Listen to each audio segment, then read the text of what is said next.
और मैं हूं आपके साथ जया। तो सीधे आपको लिए चलते हैं अल्मोड़ा, जहां सीएम पुष्कर सिंह धामी जनसभा को कर रहे हैं संबोधित। और एक एक का नाम लूंगा। महेश निहाल सोच रहे होंगे मेरा नाम नहीं ले रहे हैं, नहीं सोच रहा होगा मेरा नहीं ले रहे हैं। तो अब ये मेष राशि से लेकर मीन राशि तक सभी उपस्थित भाइयों एवं बहनों, मैं आज सबसे पहले इस अपनी पावन भूमि को सादर नमन करता हूं। अल्मोड़ा हमारी एक सांस्कृतिक नगरी है, जहां भगवान जागेश्वर धाम का भी आशीर्वाद प्राप्त है। इस महान भूमि को हमारे लोक रक्षक गुलजू का भी आशीर्वाद प्राप्त है। आज यहाँ पर बहुत अच्छा कार्यक्रम और बहुत अच्छा जो आजीविका महोत्सव के रूप में प्रारंभ हुआ है, मैं उसके लिए आप सभी को मैं बहुत बधाई देता हूँ, बहुत शुभकामनाएं देता हूँ। क्योंकि मैं ऐसा मानता हूँ कि जब तक हमारे पूरे जगह जगह जहाँ भी हम जाते हैं तो एक समस्या आती है। सब जगह लोग बोलते हैं कि पहाड़ों से बहुत पलायन हो रहा है, पहाड़ों से लोग लगातार जा रहे हैं और लगातार वापस नहीं आ रहे हैं, केवल जा रहे हैं। तो कैसे वो रुकेंगे, कैसे उनको अपने घरों पर अच्छा काम मिले, कैसे उनका कारोबार हो। और जो उत्पाद बनाते हैं, यहाँ पर मैं देख रहा हूँ कि बड़ी संख्या में हमारे आजीविका मिशन से जुड़ी हुई हमारी बहनें भी हैं, उनके लिए भी हम लगातार काम कर रहे हैं। तो जब तक अच्छी ट्रेनिंग नहीं होगी, अच्छी ट्रेनिंग कैसे होगी? जब अच्छे ट्रेनिंग करवाने वाले होंगे, ट्रेनिंग के इंस्टीट्यूट होंगे, ट्रेनिंग करने के कोई सेंटर होंगे। तो आज यहाँ पर जो क्यूरेटर के माध्यम से यहाँ पर ट्रेनिंग सेंटर का भी उद्घाटन हो रहा है, जिसमें आप लोग कैसे अपना काम शुरू करेंगे, कहाँ से शुरू करेंगे।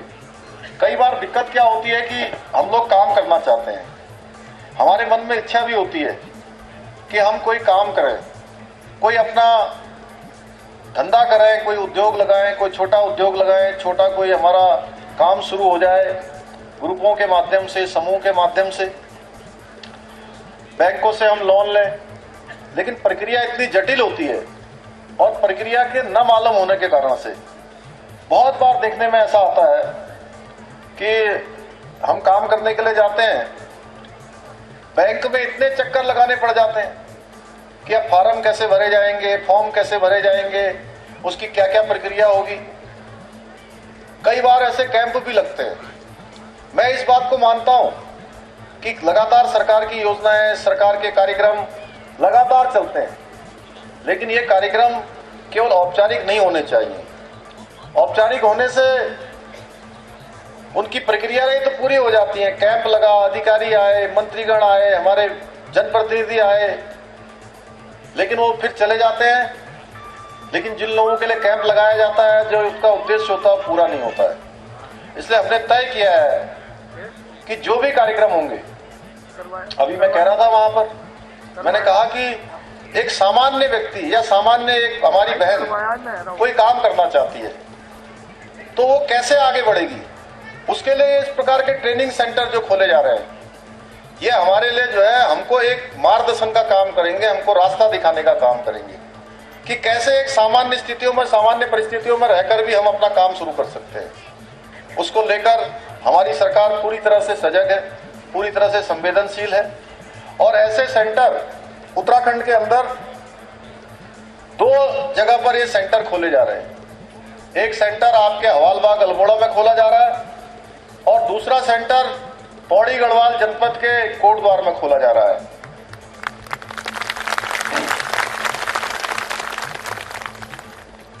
आज चूंकि यहां पर इस सेंटर का भी उद्घाटन हुआ है और हमारे प्रधानमंत्री जी का भी विजन है कि हमारी जो माताएं हैं, बहनें हैं, हमारे नौजवान साथी हैं, उन सभी को काम मिलना चाहिए।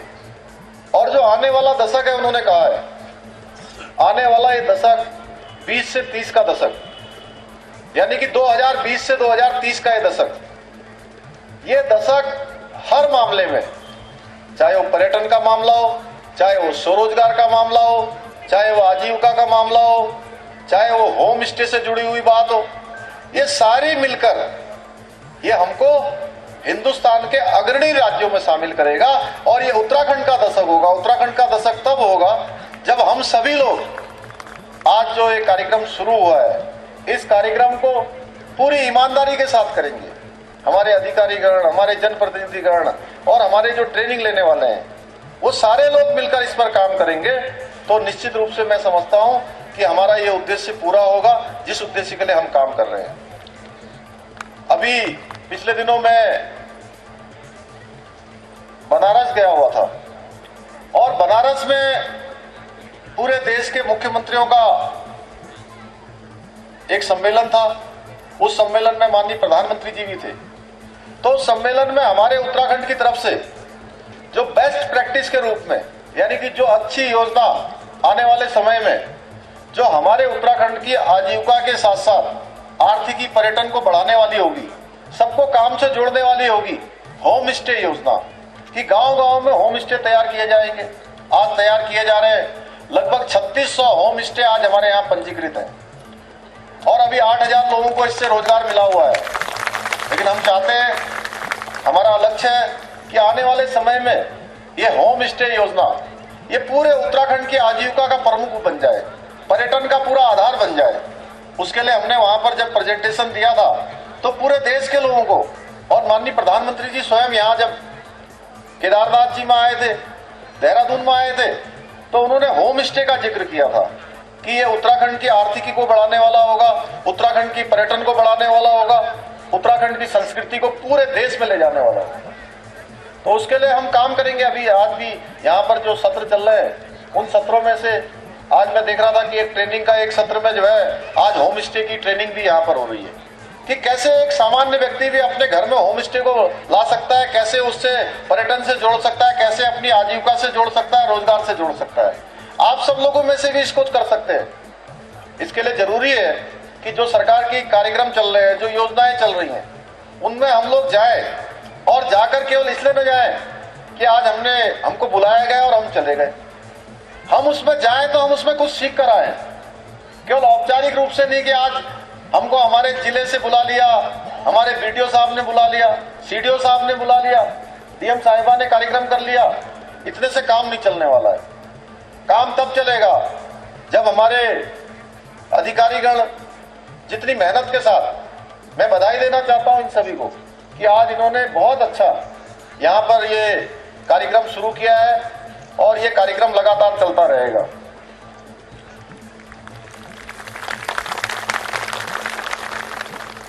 भाइयों बहनों,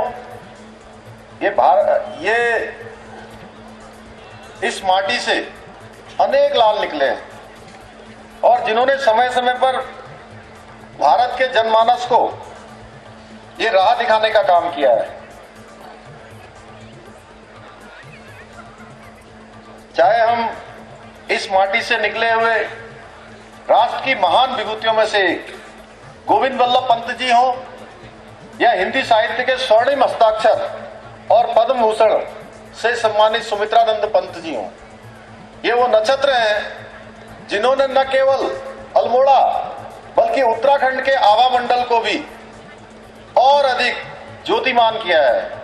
चाहे जन कवि हमारे गिरीश चंद्र गिरदा हो या कुमाऊं केसरी बद्रीदत्त पांडे हो या महान स्वतंत्रता सेनानी बिस्नी देवी हो, हम अल्मोड़ा के इन महान सपूतों को कभी भूल नहीं सकते हैं। आज मैं उनकी इस पवित्र भूमि पर खड़े होकर मैं स्वयं को गौरवान्वित महसूस कर रहा हूं। हम सभी का दायित्व बनता है कि हम इन सभी महानुभावों की आशा के अनुरूप उत्तराखंड की विकास यात्रा को आगे बढ़ाएं। मैं हमेशा कहता हूं कि मैं यहां से आपके सामने बोलने के लिए खड़ा हुआ हूं। मैं सुनना चाहता था यहाँ पर हमारी रेखा जी को, हमारे यहाँ के विधायक और जो हमारे वरिष्ठ नेता भी हैं, आदरणीय रघुनाथ जी को, हमारे अजय भाई को, सांसद जी को, हमारे अन्य नेताओं को, लेकिन समय की कमी के कारण से चूंकि आज वहाँ के कार्यक्रम में ज़्यादा समय लग गया और आगे भी आज बहुत सारे कार्यक्रम लगे हुए हैं, इसलिए मुझे सीधे ही बोलना पड़ा। मेरे से पहले आज कोई नहीं बोल पाया क्योंकि समय की बाध्यता है, मर्यादा है, समय चलता जाता है। इसलिए मैं कहना चाहता हूँ कि ये जो यात्रा है, जिसके बारे में मैंने अभी बहुत कम शब्दों में 2-3 चीजों के बारे में आप सबके सामने रखा है।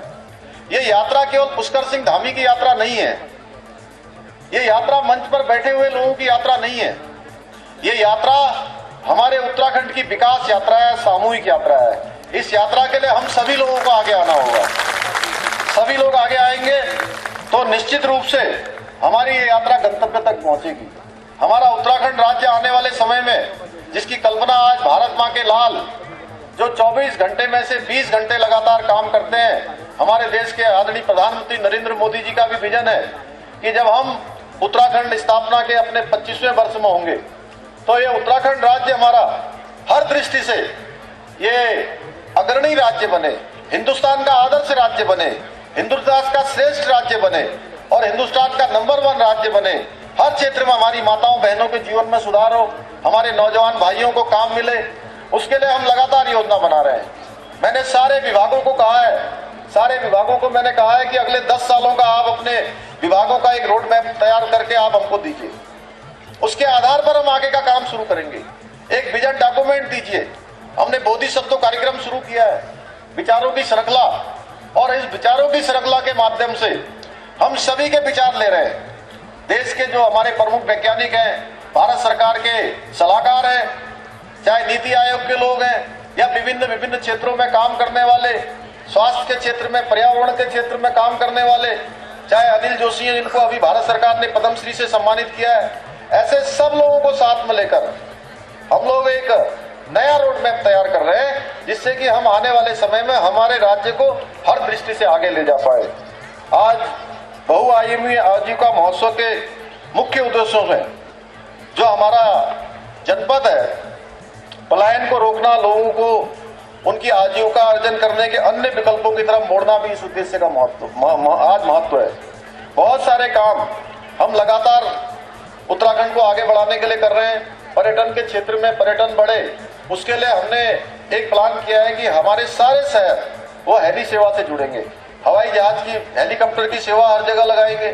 अभी पंतनगर का हमारा एयरपोर्ट है, उस एयरपोर्ट को इस क्षेत्र के लिए जल्दी हम उसको भी एक अंतर्राष्ट्रीय स्तर का एयरपोर्ट बनाने के लिए काम कर रहे हैं, ग्रीनफील्ड एयरपोर्ट बनाने के लिए काम कर रहे हैं। टनकपुर बागेश्वर जो रेल लाइन है, मैं माननीय प्रधानमंत्री जी का धन्यवाद करना चाहता हूं कि टनकपुर बागेश्वर रेल लाइन जो बहुत वर्षों से हमारी रुकी हुई थी, हमारे अजय टमटा जी लगातार उसको संसद में उठाते थे, रघुनाथ जी उसके लिए काम करते थे, रेखा जी भी कई बार गई हमारी वहाँ, हमारे सभी प्रतिनिधि लगातार, हम सब लोग इस क्षेत्र के कि हमारी रेल लाइन जो 155 किलोमीटर की है, बहुत सालों से लोग संघर्ष कर रहे थे और संघर्ष करते करते बहुत सारे लोग तो ऊपर चले गए, लेकिन उनकी ये योजना स्वीकृत नहीं हुई। मैं भारत के हमारे प्रधानमंत्री आदरणीय मोदी जी का धन्यवाद करना चाहता हूं कि उन्होंने उसके जो ब्रॉड गेज सर्वे है टनकपुर बागेश्वर रेल लाइन के लिए 29 करोड़ रुपए की धनराशि उन्होंने जारी कर दी है, उसको स्वीकृति प्रदान कर दी है। जल्दी जो है हमारा काम होगा। इसी तरीके से हमारे कुमाऊं क्षेत्र में एक एम्स की स्थापना के लिए हम लोगों ने उनसे मांग करी थी कि हमारे यहाँ पर स्वास्थ्य का कोई बड़ा सेंटर नहीं है, कोई सेंटर हमारे लिए यहाँ पर मंजूर किया जाना चाहिए। एम्स ऋषिकेश बहुत दूर पड़ जाता है, यहाँ से दिल्ली जाना बड़ा दूर पड़ जाता है, बीच में कोई स्वास्थ्य की अच्छी सुविधाएं नहीं है। हमारा एकमात्र मेडिकल कॉलेज है, वहां पर अभी उतनी प्रकार की व्यवस्थाएं नहीं है। तो मैं माननीय प्रधानमंत्री जी का और स्वास्थ्य मंत्री दोनों का आप सबकी तरफ से धन्यवाद करना चाहता हूं कि उन्होंने हमारे कुमाऊं सेक्टर के लिए भी एम्स का एक और सैटेलाइट सेंटर खोले जाने की स्वीकृति प्रदान कर दी है। ऐसे बहुत सारे काम आज भारत की सरकार के द्वारा किए जा रहे हैं। भारत की सरकार मोदी जी के नेतृत्व में और यहाँ की सरकार दोनों मिलकर राज्य के लिए हम बहुत सारी योजनाएं बना रहे हैं, बहुत सारी योजनाओं पर स्वीकृति मिल रही है। लगातार देश को आगे बढ़ाने का काम हो रहा है। अभी कोरोना महामारी के समय में, इतने बड़े संकट के समय में भी देखिए देश के 80 करोड़ लोगों को मुफ्त में राशन देने की योजना माननीय प्रधानमंत्री जी ने चलाई। हमारे यहाँ पर बहुत सारे अस्पतालों में ऑक्सीजन के सिलेंडर नहीं थे, आईसीयू बेड नहीं थे, कंसंट्रेटर नहीं थे, ऑक्सीजन प्लांट नहीं थे। इस महामारी के दौरान माननीय प्रधानमंत्री जी के निर्देशन में सभी को स्वास्थ्य की सुविधाएं दी गई और मैं प्रधानमंत्री जी का धन्यवाद इसलिए भी करना चाहता हूं कि जो कोरोना की जो वैक्सीन हमारे देश के वैज्ञानिकों ने बनाई प्रधानमंत्री जी के नेतृत्व में, वो कोरोना की वैक्सीन की कीमत 1400 रुपए होती है और हर एक देशवासी को, एक एक व्यक्ति को ये 1400 रुपए की वैक्सीन मुफ्त में देने का काम भी हमारे देश के प्रधानमंत्री जी ने किया है। मैं उनका धन्यवाद करना चाहता हूं। एक तरफ जहां दुनिया के देश कोरोना ला रहे हैं, महामारी ला रहे हैं, अनुसंधान कर रहे हैं उसके लिए। दूसरी तरफ तो विश्व बंधुत्व की भावना है, जो हम कहते थे जगत गुरु भारत, विश्व गुरु भारत, पूरी दुनिया का नेतृत्व करने वाला भारत। ऐसा भारत बनाने का काम आज प्रधानमंत्री जी के नेतृत्व में हो रहा है। 2 स्वदेशी वैक्सीन बनाई गई, स्वदेश के हर व्यक्ति को लगाने का काम हुआ। अपने देश के साथ साथ दुनिया के दूसरे देशों को भी हमारे भारत की सरकार ने ये वैक्सीन देने का काम किया है कि हम केवल अपने लिए नहीं जीते। क्योंकि जो बहुत सारे लोग हैं वो राजनीति इसलिए करते थे, पिछले अगर 60 सालों की बात करें, 70 सालों की बात करें, तो इस देश के अंदर एक पार्टी का शासन रहा और एक परिवार का शासन रहा और हमेशा समझौतों पर देश के साथ समझौते होते गए। देश के अंदर जितने भी युद्ध हुए, कारगिल के युद्धों से पहले वाले जो युद्ध थे, सारे युद्ध हमारी सेना, जिसका हमने कल जो बांग्लादेश का जो विजय दिवस कल मनाया हमने 16 दिसंबर के, जिसकी 50वीं वर्षगांठ थी, ये युद्ध जिसमें हिंदुस्तान के इतिहास का सबसे बड़ा युद्ध था, जिसमें भारत की सेना ने विजय प्राप्त की थी। 93,000 सैनिकों का आत्मसमर्पण करवाया था। जहां सैनिकों ने ये युद्ध के मैदान में जीता था, वही ये युद्ध भी जब समझौते की टेबल पर ये युद्ध भी हार दिया गया। और अटल जी जब देश के प्रधानमंत्री थे, कारगिल का युद्ध हुआ। कारगिल के युद्ध में पहली बार देश की सेनाओं ने जो जंग के मैदान में, लड़ाई के मैदान में जिस युद्ध को जीता, उस युद्ध को टेबल में भी जीतने का काम हुआ। आज हम बीत जाते थे और इसमें हमारे देश के भारत माता के सपूत वहां शहीद हो जाते थे। लेकिन अब जब से देश के अंदर मोदी जी का शासन आया है, अब किसी को भी, किसी सैनिक को किसी से ऑर्डर लेने की आवश्यकता नहीं पड़ती है। अगर दुश्मन की गोली आती है तो गोली का जवाब गोली देती है।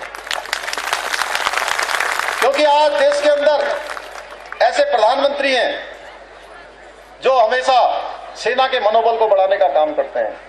1 रैंक 1 पेंशन की बात हो या सेना के अंदर जो 40 डिग्री माइनस तापमान में काम करने वाले हमारे सैनिकों, उन सैनिकों के लिए बूट खरीदने की बात आई थी। कई सालों से मामला रुका हुआ था। क्योंकि मैं जानता हूं, मैं एक सैनिक का बेटा हूं, मैंने देखा है कि सैनिक कितनी कठिनाइयों में काम करते हैं, लेकिन उनके मुंह से कभी ऊप भी नहीं निकलती है। क्योंकि वो भारत माता को समर्पित होते हैं, देश को समर्पित होते हैं। वो देश के सीमाओं पर प्रहरी बनकर काम करते हैं, इसलिए हम आजादी से रहते हैं। देखो तो अगर हम सोते हैं, उनके लिए बूट खरीदने के लिए, उनके हथियार खरीदने के लिए कई सालों का इंतजार करना पड़ा। जब देश के अंदर मोदी जी प्रधानमंत्री बने तो उन्होंने सबसे पहले कोई निर्णय लिया, तो जो हमारे माइनस तापमान पर, 40 डिग्री तापमान पर सियाचिन हो, इस कश्मीर की घाटियों में काम करने वाले हो, जहां बर्फ भी बर्फ रहती है, सबसे पहले कोई निर्णय किया तो उन सैनिकों के लिए बूट खरीदने, उनके वस्त्र खरीदने का काम और उनके औजार खरीदने का काम हुआ। ऐसे बहुत सारे फैसले मोदी जी के नेतृत्व में हुए हैं। 40 सालों से रुका हुआ 1 रैंक और 1 पेंशन, कोई सरकार हिम्मत नहीं दिखा पाई। मोदी जी ने वो फैसला भी किया कि 1 रैंक 1 पेंशन का लाभ लिया जाएगा, क्योंकि वो स्वयं ऐसे सैनिक हैं जो 24 घंटे मोर्चे पर रहते हैं। होली का दिन हो, दिवाली का दिन हो, या कोई उनका अपना व्यक्तिगत जीवन में जन्मदिन हो, सारे दिन वो कहां मनाते हैं? वो सैनिकों के बीच में जाकर मनाते हैं। आज देश का मान सम्मान और स्वाभिमान पूरी दुनिया के अंदर पड़ रहा है। भाइयों बहनों, मैंने भी 4 जुलाई 2021 से आप सबकी सेवा का जो काम मुझे मिला, मैं उसके लिए माननीय प्रधानमंत्री जी का धन्यवाद करना चाहता हूं, हमारी पार्टी के राष्ट्रीय अध्यक्ष जी का, कि आप सबके बीच में से मुझे आप सबकी सेवा करने का अवसर मिला है। जितना समय मिला है, मैंने कोशिश करी है कि जितना भी समय मिला है, हम उस समय का एक एक पल और एक एक क्षण आपकी सेवा के लिए लगाएंगे। बहुत सारे हमने फैसले लिए हैं, बहुत सारे फैसले लिए हैं, कुछ घोषणाएं भी करी हैं। अलग अलग क्षेत्रों की जाकर। लेकिन मैं आपको बताना चाहता हूं, हमने जितनी घोषणाएं की हैं, केवल घोषणाएं ही नहीं की हैं, उनके हम शासनादेश भी निकाल रहे हैं। कहीं मैं देख रहा था आज कि वो कह रहे थे कि आज जो है 150-200 जो घोषणाएं हैं वही उन्हीं के शासनादेश निकले हैं, औरों के नहीं निकले हैं। सबके शासनादेश निकलेंगे। मैं बताना चाहता हूं, जितने भी हमने जो है घोषणाएं करी हैं, प्रादेशिक स्तर की सभी घोषणाएं हम एक के बाद एक ला रहे हैं। हमने वात्सल्य योजना शुरू करी है, हमने महालक्ष्मी किट योजना प्रारंभ की है, हमने नई खेल नीति हम लेकर आए हैं, नई खेल नीति लाए हैं, जिसमें हमारे सभी नौजवान, हमारी बहनें, भाई जो खिलाड़ी बनना चाहते हैं, जिनके अंदर योग्यता है, क्षमता है, अब उनको धन के अभाव में, संसाधनों के अभाव में अब उनकी वो योग्यता और क्षमता पीछे नहीं होगी, उनको आगे आने का हम मौका देंगे। उसमें उनके जाने की व्यवस्था होगी, उनके रहने की व्यवस्था होगी, उनके रुकने की व्यवस्था होगी। अब कोई भी नौजवान, कोई भी हमारी बहन अगर उसके अंदर योग्यता, क्षमता होगी तो पदक लेकर आएंगे, हमारे प्रदेश का और देश का मान बढ़ाने का काम करेंगे। हमने अतिथि शिक्षकों का 15,000 से 25,000 उनका वेतन बढ़ाया है। 22 से 24,000 पदों पर भर्ती की प्रक्रिया प्रारंभ की है। स्वास्थ्य और पर्यटन के क्षेत्र में हमने 6 लाख लोगों को अभी तक सीधे 4 जुलाई के बाद 6 लाख लोगों को हमने सीधे डीबीटी के माध्यम से, जो कोरोना महामारी में प्रभावित हुए थे, उसमें चाहे हमारी आजीविका मिशन की बहनें हैं जो बहुत अच्छा काम कर रही हैं, चाहे पर्यटन परिवहन के क्षेत्र में काम करने वाले हैं, स्वास्थ्य के क्षेत्र में काम करने वाले, हमारे पुलिस विभाग के हैं, रेवेन्यू विभाग के हैं, ग्राम्य विकास विभाग के हैं, होमगार्ड पीआरडी के हैं, जो भी जिन क्षेत्रों में काम करते हैं, हमने सभी को सीधे युवक मंगल दलों, महिला मंगल दलों, स्वयं सहायता समूह, सभी को हमने डीबीटी के माध्यम से सीधे उनके खातों में डालने का काम किया है। क्योंकि मैं मानता हूं कि सरकार के पास, आप भी जानते होंगे, इस समय में बहुत परेशानी है। सरकार के पास रेवेन्यू कलेक्शन कम हो गया, लेकिन उसके बावजूद भी हमने कहा सरकार आपकी सरकार है, सरकार आपके सहयोगी के रूप में काम करेगी, आपके साझीदार के रूप में काम करेगी और कोरोना महामारी में आपके कदम से कदम मिलाकर खड़े होगी, आपको कभी झुकने नहीं देगी, आपको रुकने नहीं देगी। इसलिए हमने ब्याज भी बहुत सारे समूहों का हमने माफ किया है। इसमें हमने एनडीए, सीडीएस आदि जो परीक्षाएं हैं, उनमें हमने सहायता राशि का प्रावधान किया है कि 50,000 रुपए की सहायता राशि उनको देंगे।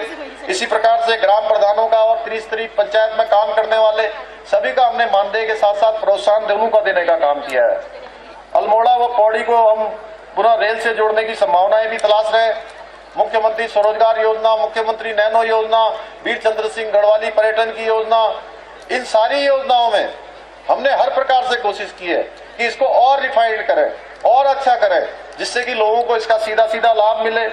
माननीय प्रधानमंत्री जी का हम धन्यवाद करना चाहते हैं कि उन्होंने देश की माताओं बहनों का, जो लकड़ी लेने जाती थी, जंगल में जाती थी, चूल्हा फूकते फूकते उनके कलेजे के अंदर तमाम धुआं चला जाता है, इससे कई बीमारियां उत्पन्न होती थी, मुफ्त का गैस सिलेंडर देने का काम हुआ है। फसल बीमा योजना शुरू करी है, किसान सम्मान निधि योजना शुरू करी है, गरीब कल्याण अन्न योजना शुरू करी है और विश्व की सबसे बड़ी स्कीम स्वास्थ्य के क्षेत्र में आयुष्मान भारत योजना शुरू करी है।